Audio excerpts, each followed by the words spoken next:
नमस्कार बच्चों, स्वागत है बच्चों आज आप सभी का आज की इस वीडियो में। तो बच्चों आप सभी का आज गणित का पेपर बहुत अच्छा गया, अंग्रेजी का पेपर था आपका। अंग्रेजी का पेपर बहुत अच्छा गया होगा। और बच्चों गणित का कल पेपर था, वो भी आपका बहुत अच्छा गया था। इसीलिए पहले गणित का भी बहुत ज़्यादा बच्चों ने रिस्पॉन्स आया था, बच्चों का अच्छा गया था। और अगर बच्चों आपका अंग्रेजी का पेपर अगर आज का अच्छा गया हो तो मुझे बिल्कुल कमेंट कर आप बताएं। और जो अंग्रेजी की वीडियोज़ है उसको जाकर एक बार अवश्य मिलाएं। आप सही कर क्वेश्चनों के जो आंसर्स हैं वो सही कर आए हैं कि नहीं आए हैं। ऐसा तो नहीं है कि मैं नहीं बस आपको सही बताया हूँ, आप वहाँ उत्तर गलत लिख कर आ गए हों। तो बच्चों जो भी आपके साथ परेशानी है, जो भी दिक्कत गई हो, तो आप मुझे कमेंट कर बता सकते हैं। और आपका कितने मार्क्स का आप कर आए हैं? 60 नंबर का था।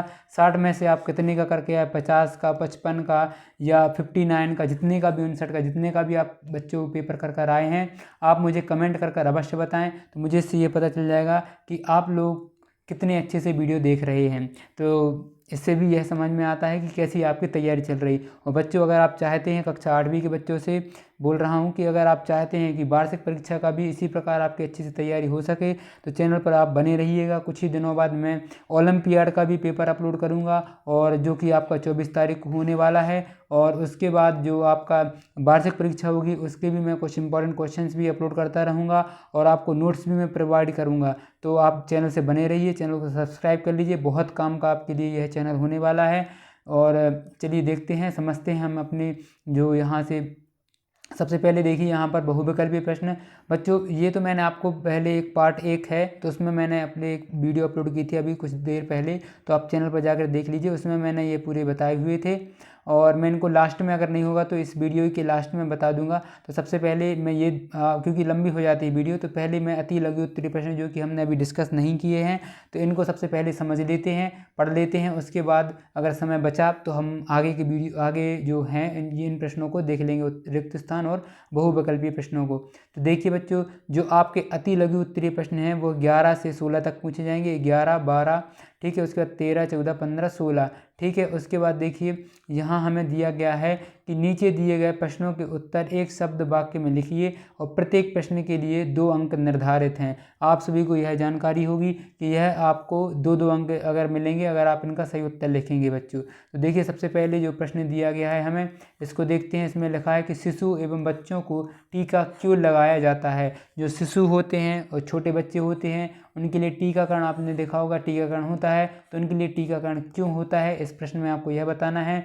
बच्चों आप लोग सबसे पहले एक बात ध्यान रखें, मैं इस जो यह वीडियो है इसमें आपको क्वेश्चंस बताऊंगा, और जिनके आंसर्स हो सकेगा तो मैं बता दूंगा, परंतु आप लोगों को मैं क्वेश्चंस पहले एक्सप्लेन करूंगा, उसके बाद एक वीडियो डालूंगा जिसमें मैं आपको आंसर्स बताऊंगा, उसके उत्तर बताऊंगा। ऐसा क्यों कर रहा हूं मैं?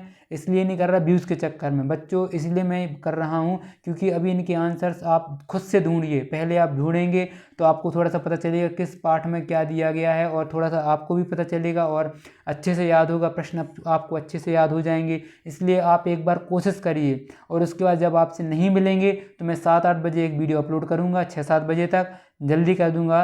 तो आपको उससे आप एक बार क्रॉस चेक कर लीजिए, मिला लीजिए कि आपने जो आंसर्स उत्तर ढूंढे हैं वह सही हैं या नहीं। उससे यह हो जाएगा कि आपको प्रश्न भी याद हो जाएंगे और उत्तर भी याद हो जाएंगे। थोड़ी सी आप भी मेहनत करिए, है ना बच्चों। उसके बाद देखिए कुछ बच्चे कमेंट कर देते हैं सर आप 3-4 वीडियो बनाते हैं। बच्चों मैं इसके लिए क्वेश्चंस की पहले वीडियो बना देता हूँ जिससे आपके लिए क्वेश्चंस पहले मिल जाए, यह महत्वपूर्ण है। और उसके बाद आंसर्स तो थोड़ी देर से मिल जाएंगे, 1-2 घंटे बाद तो चलेगा, है ना। उसके बाद देखिए प्रश्न नंबर 12 यहाँ दिया गया है कि अपने बहुत अधिक व्यावसायिक महत्व के कारण किसे हम काला सोना कहते हैं। तो काला सोना किसे कहते हैं यह आपको बताना है, तो थोड़ा सा जानकारी होगी। तो काला सोना क्या, कोयला कहलाता है, ठीक है। हिंट के लिए मैं दे देता हूँ आपको, कोयला काला सोना कहलाता है। तो आप और सर्च करिए अपनी पुस्तिका में, ठीक है। उसके बाद देखिए 13वां क्वेश्चन हमें यहाँ पूछा गया है। अगर बच्चों आपको वीडियो पसंद आती तो वीडियो को लाइक अवश्य करिए।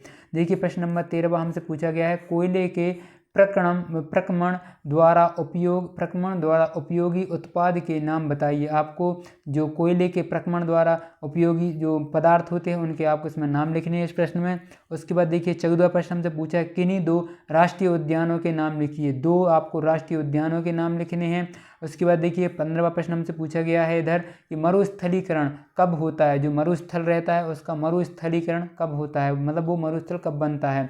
उसके बाद देखिए यहाँ 16वां प्रश्न हमसे पूछा गया है, मनुष्य में गुणसूत्रों की संख्या कितनी होती है। आप सभी को पता होगा 23 मनुष्य में गुण 46 टोटल रहते हैं, तो 23 पाए जाते हैं उसमें। देखिए तो इस प्रकार उसमें गुणसूत्र पाए जाते हैं। मैं आपको उत्तर, जो आपको एग्जैक्ट उत्तर किस प्रकार लिखना है अपनी उत्तर पुस्तिका में, वह मैं बताऊंगा। तो आप इस चैनल से जुड़ जाइए और 6-7 बजे आप हो सके तो एक बार चैनल को ओपन कर देखिए। चैनल का ज़्यादा कठिन नाम नहीं है, एक्सप्लोर टू वर्ड्स स्टडी नाम है हमारे चैनल का। तो इस पर आप आएंगे, सर्च करेंगे यूट्यूब पर एक्सप्लोर टू वर्ड्स स्टडी, आपको चैनल आ जाएगा। उसके बाद आप उस पर क्लिक करके वीडियोस दिख जाएंगे आपको, उस वीडियोस में आप देख लीजिएगा सॉल्यूशन, है ना। उसके बाद देखिए लघु उत्तरीय प्रश्न दिए हैं 17 से 22 तक। नीचे दिए गए 30 से 40 शब्दों में आपको इनके आंसर मतलब उत्तर देना है आपको। और जो यह प्रश्न है ये 3 अंक निर्धारित करेंगे, मतलब आपको 3 अंक मिलेंगे इन प्रश्नों को अगर आप अच्छे से करेंगे, उत्तर उनका अच्छे से देंगे तो देखिए यहाँ 17वां प्रश्न हमसे पूछा है कि एक किसान अपनी भरपूर व अच्छी फसल काटने के बाद उसे भंडारण से पूर्व सुखाना भूल गया। तो इसमें आपको बताना है कि उसे किन समस्याओं का सामना करना पड़ सकता है। तो उसको किन समस्याओं का सामना पड़ सकता है, आपको इसमें यह लिखना है। बच्चों आप अपनी कॉपी में इन प्रश्नों को लिख लीजिएगा और अपनी जो आपकी विज्ञान की किताब है उसमें एक बार आप इन प्रश्नों को देखिए। जो कॉपी आपके नोट्स हैं उनमें देखिए, गाइडों में देखिए। उसके बाद मैं शाम को आऊँगा तो एक वीडियो अपलोड करूँगा जिसमें पूरे उत्तर रहेंगे, ठीक है। उसके बाद देखिए प्रश्न नंबर 18वां, रसोई गैस को जलाने पर कोई आवाज़ नहीं होती लेकिन पटाखों के जलाने पर तेज़ आवाज़ होती है। तो ऐसा क्यों होता है, यह आपको स्पष्ट कीजिए, यहाँ पर आपको स्पष्ट करना है। देखिए 19वां प्रश्न दिया गया है, एक प्रयोग में 405 किलोग्राम ईंधन का पूर्णतया दहन किया गया जिससे 18 किलोग्राम उत्पन्न हुई। कितने? 1,80,000 किलोग्राम ऊष्मा क्या होती उत्पन्न होती है। तो ईंधन का ऊष्मीय मान आपको इसमें बताना है कि ईंधन का ऊष्मीय मान कितना होगा, ठीक है बच्चों। उसके बाद देखिए 20वां प्रश्न यहाँ पूछा है कि मुर्गी और मेंढक दोनों ही अंडे देते हैं लेकिन दोनों में ही निषेचन की क्रिया अलग अलग प्रकार होती है। तो आपको बताना है ऐसा क्यों होता है, ठीक है। उसके बाद देखिए 21वां प्रश्न हमसे पूछा है, निम्न में से जरायुज जंतु और अंड प्रजक जंतु को विभाजित कीजिए। जो ये जराजज जंतु और अंडज जो मतलब जो अंडे देते हैं और जो जर्ज, उनको अलग अलग करना है। और इसमें आपको देखिए बताना है, ये दिए गए हैं, इनको अलग अलग करके आपको विभाजित कर इसमें लिखना है।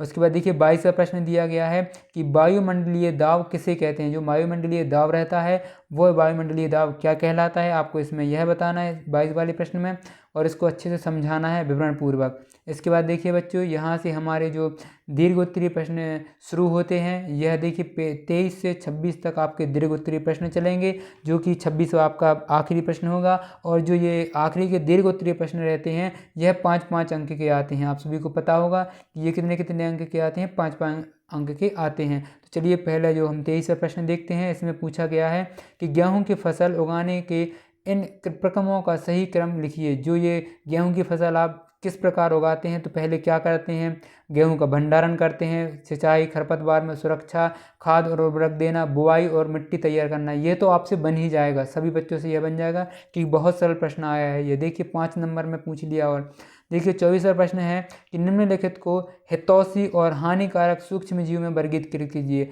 आपको हितैषी और हानिकारक सूक्ष्म जीवों में वर्गीकृत करना है। ईस्ट, मलेरिया परजीवी, लैक्टोबैसिलस और रोटी की फफूंद और राइबोजियम, ये आपको दिए गए हैं ऑप्शंस, तो इनको आपको बताना है। उसके बाद देखिए 25वां, संतति का लिंग निर्धारण किस प्रकार होता है, विस्तार से आपको इसको समझाना है। उसके बाद देखिए 26वां प्रश्न दिया गया है, पहाड़ों पर वायु दाब कम क्यों होता है, कारण सहित लिखिए।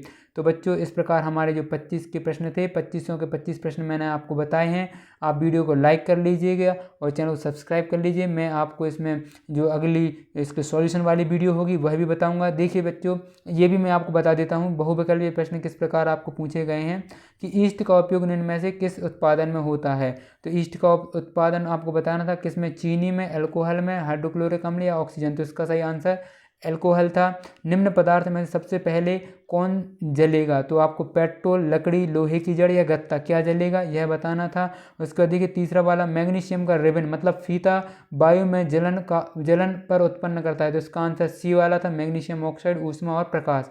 उसके बाद देखिए चौथा, पौधे और जंतुओं की वह स्पीसीज जो किसी विशेष क्षेत्र में विशिष्ट रूप से पाई जाती है वह क्या कहलाती है? तो वह क्या कहलाती है बच्चों? सी वाला इसका ऑप्शन सही था, विशेष क्षेत्रीय स्पंजीज और संकटपन स्पीसीज कहलाती है। और इसके बाद देखिए पांचवा, लैंगिक प्रजनन में भाग लेते हैं तो दोनों नर जंतु या दोनों मादा या फिर नर और मादा? तो इसका सही आंसर नर और मादा हो जाएगा। उसके बाद देखिए रिक्त स्थान की पूर्ति कीजिए, यहाँ दिया गया है काष्ठ कोयला वायु में जलकर कार्बन डाइऑक्साइड क्या उत्पन्न करता है? तो ऊष्मा भी उत्पन्न करता है और प्रकाश भी उत्पन्न करता है।